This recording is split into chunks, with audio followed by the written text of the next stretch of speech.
These are our stories. We tell them as filters to the rhetoric they hope will fill our heads. Mr. Mayor, you walk around toting slogans of black and brown unity. But if black and brown unity means black and brown bodies turning black and blue because your boys in blue and black can't stop swinging their batons, smirking with every jawbreaker pop like children running through a candy shop, then I ain't buying it. And I ain't standing by while you support a police chief who, when questioned about water bottles and stones being thrown at police officers on May Day, was quoting in the LA Times saying missiles were being thrown at police officers, so officers responded. Missiles. Missiles. The only explosions I heard that day was the sounds of tear gas canisters and beanbags flying 95 miles an hour past the heads of men, children, and pregnant women protecting their unborn child. And if you can justify this, Chief Bratton, then who's the real delinquent juvenile? And if you're so caught up in your Warhawk metaphors that you can't tell the difference between water bottles and shock and awe, then I sure as hell don't want 1,000 more of y'all.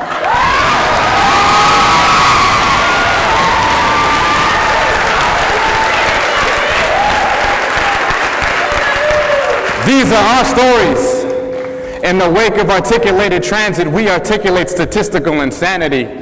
I'm talking about the mayor expanding the 405 in a city with 8 million cars where black and brown bodies are inhaling asthmatic smoke while smoggy gases are exacerbating emphysema, hypertension, arthritis, in a country where we have 25% of the world's pollution but only 2% of the world's population. Statistically, that sounds like a conspiracy to take away my lung capacity and shorten my poetry.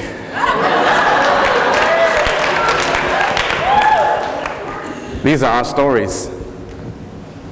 Our stories have led me to New Orleans, where I walked the Ninth Ward listening to the history of my people who during slavery held Sunday celebrations affirming that our history, our destiny, was not to bear fruit strangely hanging in the balance, but to invoke Negro spirituals so powerful they could change the trees around Congo Square so that their branches would hang so low they couldn't bear the weight of lynched black bodies, but just high enough for black children to play on, black children to climb on, while Barack Obama chooses colorblind critiques of two-party genocide.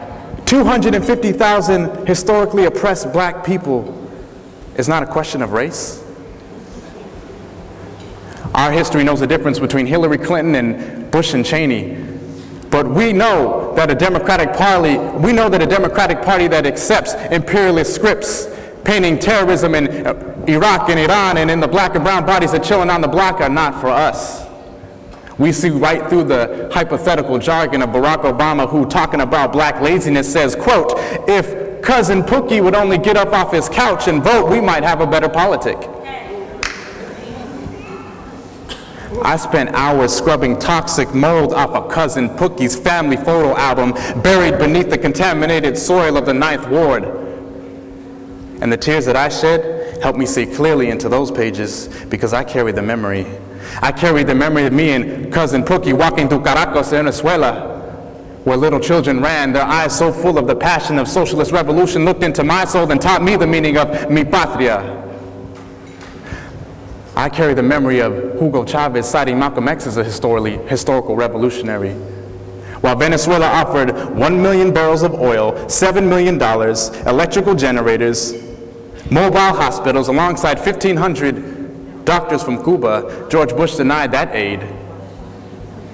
We know who the real allies are in this war.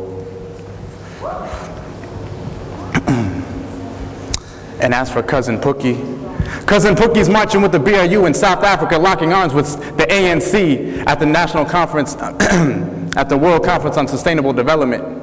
Cousin Pookie's in El Salvador with Manuel Criollo and Eric Mann supporting Frente Farabundo Martí para Liberación Nacional. Cousin Pookie is tired. And when I get home, I'm gonna sit right down on the couch next to him.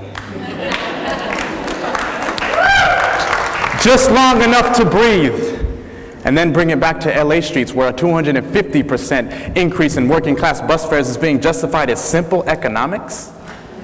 But we know that simple economics is synonymous with transit racist policy, so we say don't believe that hype. Mr. Mayor, we know that script.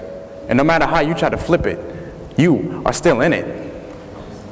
So we say don't believe the hype. Stop the fare increase and turn your ears to the volume of real life. We tell our stories not to entertain, not just to remember, but to merge the theory of our vision with the practice of waking life. As an invitation to all those who hear it to check your pulse. And if your blood is pumping any slower than your heart is beating the path to freedom, then it's time to accelerate the contradiction.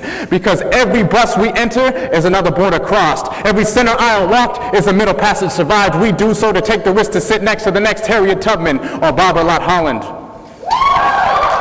The next Emiliano Zapata or Rosalío Mendiola. The next Ho Chi Minh. The next Hee-Bok Kim. We tell our stories. These are the stories we live for. We put strategy at the center of our labor to build community. And the truth is we have no choice but victory, because a story makes up the majority of history. Thank you.